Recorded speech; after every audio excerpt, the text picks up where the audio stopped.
ಅಷ್ಟಕ್ಕೆ ಅವಸರ ಅಲ್ವೇ? ಈ ಹೆಣ್ಣು ಹೊಂಟಿರುವುದೇ ನಿಮಗಾಗಿ. ನೀವು ಹೃದಯದ ಹಂತದಲ್ಲಿ ಶಾಶ್ವತ ಬಿಟ್ಟು ಪಣ ತೊಟ್ಟದ್ದು ನನ್ನ ಮನ. ಅದಲ್ಲದೆ ನಮ್ಮ ಪ್ರೀತಿಯ ಪ್ರತೀಕವಾಗಿ ಬಂದಿರುವ ಈ ನಮ್ಮ ಪ್ರೀತಿ ಒಂದು ದಿನ ನೀವು ನನ್ನ ಭಯಪಟ್ಟಕ್ಕೆ ಅಂತ ಭಾವಿಸ್ಕೊಳ್ತೀನಿ. ಅದಲ್ಲದೆ ಇದಕ್ಕೆಲ್ಲ ಭಯ ಪಡೋದಕ್ಕೆ ಕಾರಣ ಇಲ್ಲ. ಯಾಕಂದ್ರೆ ನೀವು ನನ್ನ ತಾಯಿಯ ತಮ್ಮ, ಅಂದ್ರೆ ನನ್ನ ಸೋದರ ಮಾವ. ಯಾವತ್ತಿಗೂ ನಾನು ನಿಮ್ಮವಳಲ್ವಾ? ಅದರೊಂದಿಗೆ ಬ್ರಹ್ಮನ ಬರದಲ್ಲಿ ನಾವಿಬ್ಬರು ಗಂಡ ಹೆಂಡರೆಂಬ ಗಂಟು ಗಟ್ಟಿಯಾಗಿ ಇರಬೇಕು. ಅಂದಾಗ ಮಾತ್ರ ನಮಗೆ ಯಾವ ಗಂಡಾಂತರವೂ ಬರಲಾರದು. ನಮ್ಮ ಗುರಿ ಮುಟ್ಟುವವರಿಗೂ ನಮ್ಮ ನೆತ್ತವರಿಗೆಂದು ವಿರೋಧವಾಗಬಾರದು ಬೇಕಾ? ಅದ್ರ ಬಗ್ಗೆ ಯೋಚನೆ ಮಾಡೋ ಅವಶ್ಯಕತೆನೇ ಇಲ್ಲ. ನನ್ನ ಹೆತ್ತಪ್ಪ ಯಾವತ್ತು ನನ್ನ ಮನನೋಯಂತೆ ನಡೆದುಕೊಂಡಿಲ್ಲ. ನನ್ನ ತಾಯಿ ತೀರ್ಕೊಂಡ ಮೇಲೆ ನನ್ನ ಮುದ್ದಾಗಿ ಬೆಳೆಸಿ ವಿದ್ಯೆ ಕಲಿಸಿ ನಾನು ಮೆಚ್ಚಿದವರನ್ನೊಂದಿಗೆ ಮದುವೆ ಮಾಡಬೇಕಂತ ನಿರ್ಧಾರ ಮಾಡಿದ್ದಾರೆ. ನಾಳಿನ ಪತ್ರ ಬರೆದು ಈ ವಿಷಯ ನಾನು ಅವರಿಗೆ ತಿಳಿಸುತ್ತೇನೆ. ಖಂಡಿತ ನಿಮ್ಮನ್ನ ಒಪ್ಪಗತ ನಮ್ಮ ನಂಬಿಕೆ ನನಗಿದೆ. ಒಂದು ವೇಳೆ ನಿಮ್ಮ ತಂದೆಯವರು ಒಪ್ಪದಿದ್ದರೆ ಯಾವತ್ತು ಕೆಟ್ಟದನ್ನ ಬಯಸಬಾರದು, ಒಳ್ಳೆದನ್ನೇ ಬಯಸ್ಬೇಕು. ಅಂದಾಗ ಮಾತ್ರ ಆ ದೇವರು ಒಳ್ಳೆದನ್ನ ಮಾಡ್ತಾನೆ. ನನ್ನ ಬಯಕೆಯ ಬಾಗಿಲು ಯಾವತ್ತೂ ಮುಚ್ಚಿಲ್ಲ. ಒಂದು ವೇಳೆ ನನ್ನ ತಂದೆ ಇದಕ್ಕೆ ಒಪ್ಪದೆ ಹೋದ್ರೆ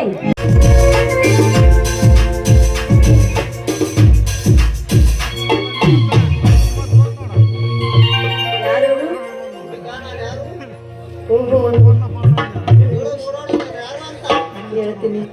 ನನ್ನ ಹೃದಯದ ಬಡಿತ ನಿಮ್ಮ ಹೃದಯದಲ್ಲಿ ಕೇಳಿಸ್ತಾ ಇದ್ದು. ಅದಾದ್ರೆ ನನ್ನ ಮುಟ್ಟುವ ಅಧಿಕಾರ, ನನ್ನ ಮುಟ್ಟುವ ಹಕ್ಕು ನನ್ನ ಪ್ರಿಯತಮನಾದ ಅರವಿಂದನಲ್ಲಿ ಮತ್ಯಾರಿಗಿದೆ?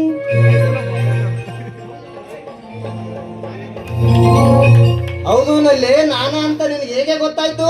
ನಿಮ್ಮ ಹೃದಯದ ಬಡಿತ ನನ್ನ ಹೃದಯದಲ್ಲಿ ಕೇಳಿಸ್ತಾ ಇದೆ ಅಂದ ಮೇಲೆ ನನ್ನನ್ನು ಮುಟ್ಟುವ ಅಧಿಕಾರ, ನನ್ನ ಹಕ್ಕು ನಿಮ್ಮನ್ನು ಬಿಟ್ಟು ಈ ಪ್ರಪಂಚದಲ್ಲಿ ಬೆಟ್ಟಿ ಯಾರಿಗಿದೆ? ಹೌದು ಅಂಬಿಕಾ, ಅರ್ಜೆಂಟ್ ಬರಬೇಕಂತ ಹೇಳ್ದಲ್ಲ, ಯಾಕೆ? ಯಾಕೆ ಅಂತ ಕೇಳ್ತಾ ಇದ್ದೀರಲ್ರಿ. ನೋಡಿ, ನಮ್ಮ ಮದ್ವೆ ಎಷ್ಟು ದಿನ ಉಳಿತು? ಮುಂದಿನ ತಿಂಗಳು 10ನೇ ತಾರೀಕು ನಮ್ಮ ಮದ್ವೆ ಇದೆ. ನಮ್ಮ ತಂದೆಯವರು ಅರ್ಜೆಂಟ್ ಆಗಿ ನೀವು ಊರಿಗೆ ಬರ್ಬೇಕಂತ ನಂಗೆ ಫೋನ್ ಮಾಡಿದ್ರು. ಈ ವಿಷಯ ನಿಮಗೆ ತಿಳಿಸ್ಬೇಕಂತ ಮಾಡಿದ್ದೆ. ಅಲ್ಲ ರೀ, ನಿಮ್ಮನ್ನು ಬಿಟ್ಟು ಹೋಗೋದಕ್ಕೆ ನನ್ನ ಮನಸ್ಸು ತಳಮಳ ಆಗ್ತಾ ಇದೆ.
ಜೀವದ ಜ್ಯೋತಿ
ಎಷ್ಟೆಷ್ಟ ನಡೆಯಲಿ ನಿನ್ನ ಕಣ್ಣೀರು ಹುಟ್ಟುವ ಮುನ್ನ ಬೇಗನೆ ಹೇಳಿಬಿಡು ಚಿನ್ನ ನಾನಿನಲ್ಲಿ ಮರೆಯಾಗೋ ಮುನ್ನ ನಾನಿನಲ್ಲಿ ಮರೆಯಾಗೋ ಮುನ್ನ ಪ್ರೀತಿಗಾಗಿ ಪ್ರಾಣ ಹೋಗಲಿ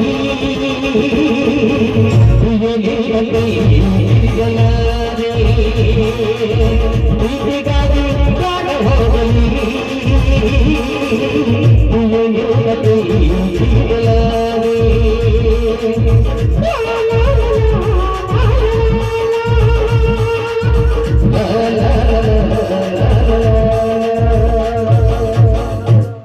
ನಿಮ್ಮನ್ನು ಹೋಗೋದಕ್ಕೆ ನನ್ನ ಮನಸ್ಸು ಒಂಥರ ತಳಮಳ ಆಗ್ತಾ ಇದೆ ಅರವಿಂದ್. ಯಾಕೆ ಅಷ್ಟೊಂದು ಭಯ ಅಂಬಿಕಾ? ಮದುವೆ ಆಗೋವರೆಗೂ ನೀನು ನಮ್ಮ ಮನೆಯಲ್ಲಿ ಇರ್ತೀಯ, ಮದುವೆ ಆದ ನಂತರ ಮತ್ತೆ ನಮ್ಮ ಮನೆಗೆ ಬರ್ತೀಯ. ಏನಿದ್ದರೂ 15-20 ದಿವಸ ಮಾತ್ರವೇ, ಮತ್ತೆ ನಮ್ಮ ಮದುವೆಯಾಗಿ ನಮ್ಮ ಮನ ತಳಿಸುವಲ್ಲ. ಅಯ್ಯೋ ದೇವ್ರಿ, 15 ವರ್ಷ ಅಲ್ಲ ರೀ, 15 ನಿಮಿಷನು ನಿಮ್ ಬಿಟ್ಟಿರೋದಕ್ಕೆ ನನ್ನ ಮನಸ್ಸು ಒಂಥರ ಆಗ್ತಾ ಇದೆ.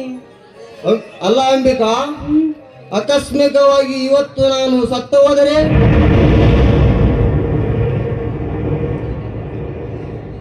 ದಯವಿಟ್ಟು ಹಾಗೆಲ್ಲ ಮಾತಾಡಬೇಡ್ರಿ. ನೀವಿಲ್ಲದೆ ನಾನು ಬದುಕ್ತೀನಿ ಅಂತ ತಿಳ್ಕೊಂಡಿದ್ದೀರಾ? ಖಂಡಿತ ಇಲ್ಲ ರೀ. ನೀವು ಸತ್ಯ ಹೋದ ಮೇಲೆ ಆ ಕ್ಷಣವೇ ನಾನು ಕಲ್ಲಿನ ಗೊಂಬೆ ಆಗ್ತೀನಿ ವಿನಃ ವಿಷ ತೆಗೆದುಕೊಂಡು ನಾನು ಸತ್ತು ಹೋಗ್ತೀನಿ. ಹೆಣ್ಣಿಗೆ ಹಲವಾರು ಆಸೆ ಆಕಾಂಕ್ಷೆಗಳಿರೋದಿಲ್ಲ. ಹೆಣ್ಣು ಒಬ್ಬನಿಗೆ ಮನಸ್ಪೂರ್ವಕವಾಗಿ ಮನಸ್ಸು ಕೊಟ್ಟಿರ್ತಾಳೆ. ಅಂದಾಗ ಅವನೇ ಅವನ ಜೀವನದಲ್ಲಿ ಇಲ್ಲ ಅಂದಮೇಲೆ ನೀವಿಲ್ಲದೆ ನಾನು ಬದುಕಿದರೆ, ನೀವಿಲ್ಲದೆ ನೀನು ಬದುಕಿದಂತೆ ಸರಿ. ನಾನು ಅಷ್ಟೇ ಎಂಬೇಕಾ? ನನ್ನ ಹೃದಯದ ಪ್ರಾಣವೇ ನೀನಾಗಿರುವಾಗ ನೀನಿರದೆ ಬದುಕಲಂತೂ ಸಾಧ್ಯವೇ ಇಲ್ಲ. ನಿಮ್ಮ ಪ್ರೇಮವೇನಾದರೂ ಪ್ರಳಯವಾದರೆ ನಾವು ಬದುಕಲಂತೂ ನನಗೆ ಚೆನ್ನಾಗಿ ಗೊತ್ತು. ಈ ಎಲ್ಲವನ್ನು ಬಲ್ಲ ಭಗವಂತ ನಮ್ಮ ಪ್ರೀತಿಯ ಸಂಗಾಮಗೊಳಿಸಲು ಮದುವೆಯನ್ನು ಮುಂದೂಡಲಿಲ್ಲ. ನಮ್ಮ ಮನದಾಸೆಯಂತೆ ಎಲ್ಲವೂ ನಡೆದು ಹೋಗ್ತಾ ಇದೆ, ಅಷ್ಟೇ ಸಾಕು. ಸರಿ ಹಾಗಾದ್ರೆ. ಅಯ್ಯೋ ದೇವ್ರೆ, ನನಗೆ ಬಸ್ಗೆ ಟೈಮ್ ಆಯ್ತು, ನಾನಿನ್ನು ಬರ್ತೀನಿ. ಅಂದಾಗೆ ಅರವಿಂದ್, ನನ್ನ ಮದುವೆಗೆ ನಿಮ್ಮ ಮನೆಯಿಂದ ಯಾರ್ಯಾರು ಬರ್ತಾ ಇದ್ದಾರೆ? ನೋಡು ಅಂಬಿಕಾ, ನಮ್ಮ ಮದುವೆಗೆ ನಾನಂತೂ ಬರ್ಲೇಬೇಕಲ್ಲ. ಅಯ್ಯೋ, ನೀವಿಲ್ಲದೆ ನಾನು ಒಬ್ಬಳೇ ಮದ್ವೆ ಆಗಕ್ಕಾಗುತ್ತಾ? ಹೌದಲ್ಲವೇ? ನೋಡು ಅಂಬಿಕಾ, ನಮ್ಮ ಮದುವೆಗೆ ನಮ್ಮ ಸ್ನೇಹಿತರು, ಬಂಧು ಬಳಗ, ಅಪ್ಪ ಅಮ್ಮ ಎಲ್ಲರೂ ಸೇರಿ ನೇರವಾಗಿ ನಿಮ್ಮೂರ ಮುಂದಗಡೆ ಇರುವ ರಾಮಲಿಂಗೇಶ್ವರ ದೇವಸ್ಥಾನಕ್ಕೆ ಬಂದು ಬಿಡುತ್ತೇವೆ. ಮದುವೆ ಮುಗಿದ ತಕ್ಷಣ ಮಧುಚಂದ್ರಕ್ಕೆ ಕರೆದುಕೊಂಡು ಹೋಗಬೇಕೆಂಬ ಆಸೆ. ಹೌದಾ? ಹೌದು. ಮಧುಚಂದ್ರಕ್ಕೆ ಹೋಗುವ ಸ್ಥಳ ಯಾವುದು? ನೋಡಂಬಿಕಾ, ಹೋಗೋ ಸ್ಥಳ ಯಾವುದಂದ್ರೆ ಗೋವಾ ಅಥವಾ ಊಟಿ ಅಂತ ನಿರ್ಧಾರ ಮಾಡಿದ್ದೇನೆ. ಏಕೆಂದರೆ ಬಯಲು ಸೀಮೆ ಸ್ವರ್ಗದವನ ರಾಶಿಯ ಸೊಂಪು. ಆ ಸೊಬಗಿನ ಸೌಂದರ್ಯದ ಸಿರಿಯಲ್ಲಿ ಹರಿಯುವ ನದಿ, ಜುಳುದು ನಾದದ ಅಲೆಗಳ ಮೇಲೆ ಹರಡುವ ಕೆಂಬಣ್ಣ ಕಿರಣಗಳು. ಆ ಕೆಂಬಣ್ಣ ಕಿರಣಗಳಲ್ಲಿ ಹಾರಾಡುವ ಹಕ್ಕಿಗಳು ಹಾರಾಟ, ಮಧುರವಾಣಿ, ಕೇಳುವ ಕೋಗಿಲೆ, ಇಂಪಾದ ಧ್ವನಿ ಎಷ್ಟೊಂದು ರಮ್ಯವಾಗಿರುವುದಲ್ಲ. ಆಯ್ತು ಅಂಬಿಕಾ, ಆ ಸಮಯದಲ್ಲಿ ನಾವಿಬ್ಬರು ನದಿಯ ದಂಡೆ ಮೇಲೆ ಹಪ್ಪಿಕೊಂಡು ನಿಲ್ಲುವ ಭಾವಚಿತ್ರ ನಿಜಕ್ಕೂ ಪ್ರೇಮದ ಸಂಕೇತವಾಗಿ ಕಾಣಬಹುದಲ್ಲ. ಆಯ್ತು ಮಾರಾಯರೇ, ನಿಮ್ಮ ಆಸೆ ಆಕಾಂಕ್ಷೆಗಳೆಲ್ಲವನ್ನು ಆ ಭಗವಂತ ಆದಷ್ಟು ಬೇಗ ಈಡೇರಿಸಲಿ ಅಂತ ನಾನು ಬೇಡ್ಕೋತೀನಿ. ಸರಿ, ನಾನಿನ್ ಹೋಗ್ತೀನಿ ಅಂತ ಹೇಳಬಾರದು, ಹೋಗಿ ಬರ್ತೀನಿ ಅಂತ ಹೇಳಬೇಕು. ಆಯ್ತು ಮಾರಾಯರೇ, ಹೇಳುವುದಕ್ಕಾಗಿ ನನ್ನನ್ನು ಇಲ್ಲಿವರೆಗೆ ಕರೆಸಿದ್ದೀಯಾ? ಹೋಗ್ ಬರ್ತೀನಿ ಮಾರಾಯರೇ, ಮತ್ತೇನು ಕೊಡ್ಬೇಕು ತಮಗೆ? ಯಾವ ಕಾಣಿಕೆ ಕೊಟ್ಟು ಹೋಗಬೇಡ. ನೀನು ಬರೋವರೆಗೂ ನಾನು ಸಮಾಧಾನ ಆಗುವಂತ ಒಂದೇ ಒಂದು ಸಿಹಿ ಮುತ್ತು ಕೊಟ್ಟು ಹೋಗು. ಆಯ್ತು, ನೀವು ಕಣ್ಣು ಮುಚ್ಕೊಳ್ಳಿ, ನಾನು ಕೊಡ್ತೀನಿ. ಅಲ್ ಹಾ, ಕಣ್ಣು ಮುಚ್ಕೊಳ್ಳಿ.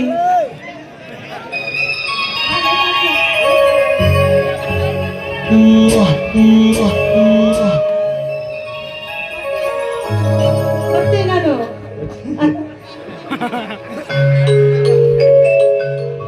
ಬಂಗನವೇ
ಮನದಲ್ಲಿ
ಖಂಡಿತ ಬರಬೇಕು. ನಿಮ್ಮನ್ನು ಬಿಟ್ಟಿರೋಕೆ ನಂಗೆ ಆಗ್ತಾನೆ ಇಲ್ಲ.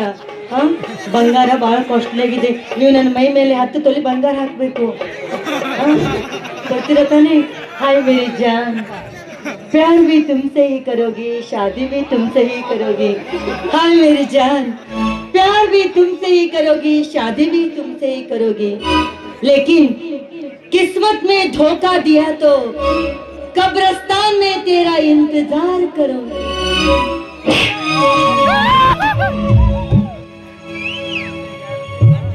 ಇಷ್ಟೇಕೆ ಅಕ್ಷರವಿ ಈ ಹೆಣ್ಣು ಹುಟ್ಟಿ ಬಂದಿದ್ದು ನಿಮಗೋಸ್ಕರ. ಈ ನಿಮ್ಮ ಹೃದಯ ಅಂದರದಲ್ಲಿ ಶಾಶ್ವತವಾಗಿರಲು ನೆಲೆಯೂರಿ ನಿಂತಿದೆ ನನ್ನ ಮನ. ನಮ್ಮ ಈ ಪ್ರೇಮದ ಪ್ರತೀಕವಾಗಿ ಮುಂದೊಂದು ದಿನ ನೀವೇ ಭಾವಿ ಪತಿ ಆಗ್ತೀರಂತ ನಾನು ಭಾವಿಸಿಕೊಂಡಿದ್ದೇನೆ. ಅಂದಾಗ ಇಷ್ಟಕ್ಕೆಲ್ಲ ಭಯಪಡುವ ಅವಶ್ಯಕತೆ ಇಲ್ಲ. ಯಾಕೆಂದ್ರೆ ನೀವು ನನ್ನ ತಾಯಿಯ ತಮ್ಮ, ನನ್ನ ಸೋದರ ಮಾವ. ಎಂದಿದ್ದರೂ ನಾನು ನಿಮ್ಮವಳೇ.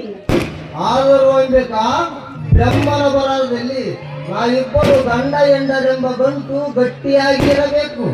ಅಂದಾಗ ಮಾತ್ರ ನಮಗೆ ಯಾವ ಗಂಡಾಂತರವೂ ಬರಲಾರದು. ನಮ್ಮ ಗುರಿ ಮುಟ್ಟವರಿಗೂ ನಮ್ಮ ನೆಟ್ಟವರಿಗೆಂದು ವಿರೋಧವಾಗಬಾರದು. ಅದ್ರ ಬಗ್ಗೆ ನೀವೇನು ಚಿಂತೆ ಮಾಡಬೇಡಿ. ನಮ್ಮ ತಂದೆಯವರು ನನ್ನ ಮನಸ್ಸು ನೋಯುವಂತೆ ಯಾವತ್ತೂ ಮಾಡಿಕೊಂಡಿಲ್ಲ. ಯಾಕೆಂದ್ರೆ ನಮ್ಮ ತಾಯಿ ತೀರಿ ಹೋದ ಮೇಲೆ ನನಗೆ ವಿದ್ಯೆ ಕಲಿಸಿ ಬುದ್ಧಿವಂತನಾಗಿ ಮಾಡಿದ್ದಾರೆ. ನಾನು ಮೆಚ್ಚಿನವರನ್ನು ಕೊಟ್ಟು ಮದುವೆ ಮಾಡ್ತೀನಿ ಅಂತ ಹೇಳಿದ್ದಾರೆ. ನಾಳೆ ನಮ್ಮ ತಂದೆಗೆ ವಿಷಯ ತಿಳಿಸ್ತೀನಿ. ಅವರು ಖಂಡಿತವಾಗಿಯೂ ನಮ್ಮ ಮದುವೆಗೆ ಒಪ್ಪಿಕೊಳ್ಳುತ್ತಾರೆ ನಂಬಿಕೆ ನನ್ನಲ್ಲಿದೆ. ನಿಮ್ಮ ತಂದೆಯವರು ಒಂದು ವೇಳೆ ಒಪ್ಪದಿದ್ದರೆ ನಾವು ಯಾವತ್ತೂ ಕೆಟ್ಟದನ್ನು ಬಯಸಬಾರದು, ಒಳ್ಳೆಯದನ್ನೇ ಬಯಸಬೇಕು.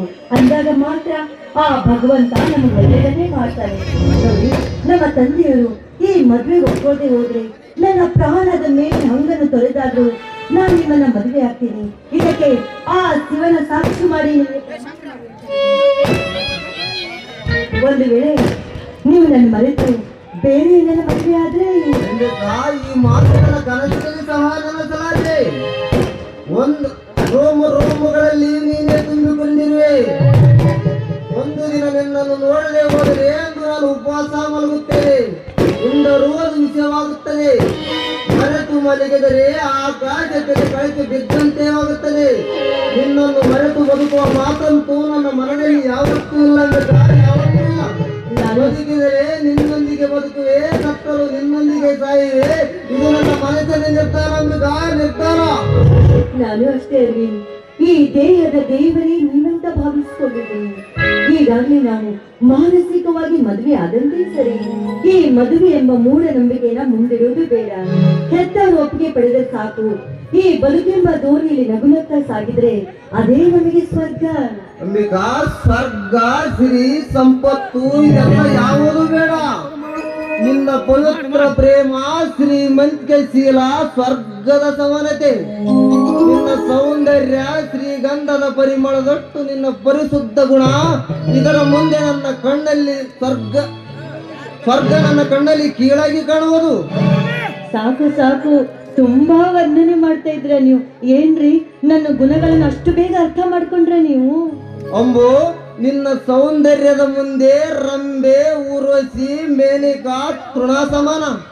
ಬ್ರಹ್ಮ ಬಲು ಬುದ್ಧಿಯಿಂದ ನಿನ್ನನ್ನು ತಿದ್ದಿ ತೀಡಿ ಭೂಮಿಗೆ ಕಳಿಸಿದ್ದಾರೆ. ಬಂಗಾರದ ಬಟ್ಟಲು ಹಿಡಿದುಕೊಂಡು ತಿರುಗಾಡಿದರೂ ನಿನ್ನಂತ ಗುಣವಂತಿ ಸಿಗುವುದು ಕಷ್ಟ. ನೀನು ಅಪ್ಪಟ ಚಿನ್ನ ಎಂದಾದರೂ ಅದರ ಬೆಲೆ ಕಳೆದುಕೊಳ್ಳಬಹುದೇ? ಚಿನ್ನ ವಾಚಿಸುವ ವಸತಿ ಗುಡಿಸಲವಾದರೇನು, ಅರಮನೆಯಾದರೇನು, ಅದರ ಬೆಲೆ ಒಂದೇ. ನೀವು ಬಂಗಾರದ ಗಿಣಿ ಎಂದು ನನ್ನ ಹೃದಯದಲ್ಲಿ ಭದ್ರವಾಗಿರಿಸಿಕೊಂಡಿದ್ದೇನೆ. ನಮಗೆ ಭದ್ರವಾಗಿರಿಸಿಕೊಂಡಿದ್ದೇನೆ. ಅಯ್ಯೋ ದೇವ್ರೆ, ಯಾರಾದ್ರೂ ಕದ್ದಾರು ಜೋಕಿಯರ್ವಿ. ಕಲಿಯಲು ಹೊರಗಿನವರು ಒತ್ತಲ್ಲ, ನನ್ನ ಹೃದಯದಲ್ಲಿ ಮುಚ್ಚಿಕೊಂಡಿದ್ದೇನೆ. ನಿನ್ನ ಪ್ರತಿಬಿಂಬ ಮಾತ್ರ ಹೊರಗಿದೆ. ನಿನ್ನ ಅಂತರಂಗ ಪ್ರೇಮ ನನ್ನ ಎದೆಯಲ್ಲಿ ಮರೆಯಾಗಿದೆ. ಅಂಬಿಕಾ, ಮರೆಯಾಗಿದೆ. ಕಲಿಯಲು ಯಾರಿಂದಲೂ ಸಾಧ್ಯವಿಲ್ಲ. ಹಾಗಾದ್ರೆ ನಿಮ್ಮ ಮನೆಯಲ್ಲಿ ಈ ವಿಷಯ ತಿಳಿಸಿ ನಾವು ಸತಿಪತಿಗಳಾಗೋದು ಒಳ್ಳೆಯದು. ನಾಳೆ ನಮ್ಮ ತಂದೆಗೆ ಫೋನ್ ಮಾಡಿ ವಿಷಯ ತಿಳಿಸ್ತೀನಿ. ಹೌದು, ನಮ್ಮ ತಂದೆಯವರು ವರನ ವರದಕ್ಷಿಣೆ ಎಷ್ಟು ಅಂತ ಕೇಳಿದ್ರೆ ಏನಂತ ಕೇಳ್ಬೇಕು? ನಿಮ್ಮ ಎತ್ತಪ್ಪ ಕೇಳಿದ್ರೆ ನಿನ್ನ ತೂಕದಷ್ಟು ಚಿನ್ನ ಅಂತ ಹೇಳು. ಅಷ್ಟೊಂದು ಚಿನ್ನ ನಮ್ಮ ತಂದೆ ಎಲ್ಲಿಂದ ತರಬೇಕ್ರಿ? ಚಿನ್ನದ ಬೆಲೆ ಗಗನಕ್ಕೇರಿದೆ. ನೀನು ನಮ್ಮ ಮನೆಗೆ ಬಂದರೆ ಮುಗಿದೋಯ್ತು. ಇದೇ ಚಿನ್ನ ಬಂದಂತೆ. ಅಂದ್ರೆ ಇದೇ ಚಿನ್ನ ನನಗೆ ಬೇಕಾಗಿರೋದು. ಹೌದಾ? ಸಾಕು ಮಾಡಿ, ನಾನು ಇಲ್ಲೇ ನಿಂತ್ಕೊಂಡ್ ಬಿಟ್ರೆ ಹಾಗೆ ವರ್ಣನೆ ಮಾಡಕ್ ಶುರುನೇ ಮಾಡ್ಬಿಡ್ತೀರ. ನನ್ ಮೇಲೆನೆ ಯಾವ್ದಾದ್ರು ಒಂದು ಕವನ ಕಟ್ಟಬಹುದು ನೀವು. ಕಟ್ಟಬಹುದೇನು? ಈಗಾಗಲೇ ಕವನ ಗಟ್ಟಿಯಾಗಿದೆ. ಆಡುವ ಶ್ರೀಕಂಠ ಬೇಕಾಗಿದೆ. ಆ ಕಂಠ ನೀನಾಗಕ್ ಹೋಗಿಲೆ. ಹಾಗಾದ್ರೆ Ambika, darling my sweetheart I love you Ambika I love you I love you too Aravind I love you ಅಧಿಕಾರಿ ದಾಸನ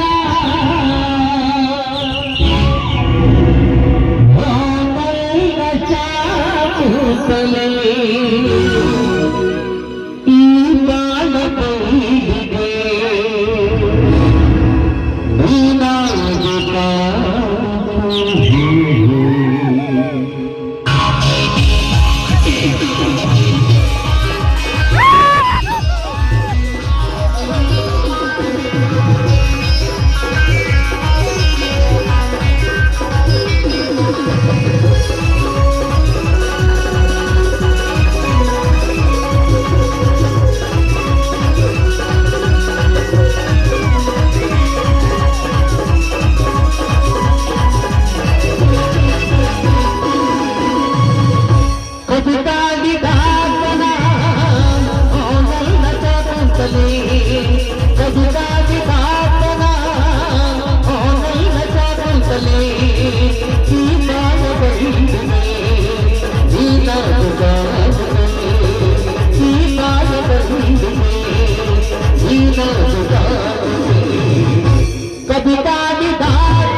God is gorgeous.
Life is a song, sing it.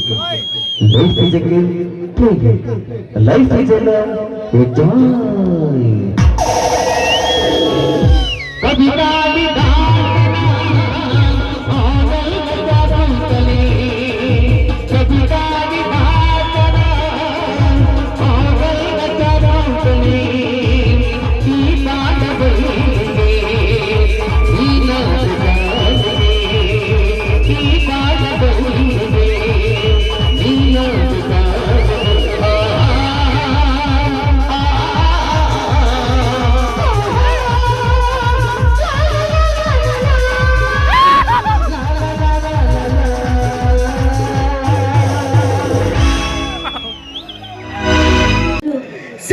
ಮತ್ತೊಬ್ಬರ ಹಿತವನ್ನೇ ಬಯಸ್ತೀಯಲ್ಲ, ಆಗ್ಲಿ ನಿನ್ಗೂ ಕೂಡ ಆದಷ್ಟು ಬೇಗನೆ ಒಂದು ಮಗುವಾಗ್ಲಿ ಅಂತ ನಾನು ಕೂಡ ಆ ದೇವರಲ್ಲಿ ಹರಕೆ ಕಟ್ಕೊಳ್ತೀನಿ, ಸರಿನಾ?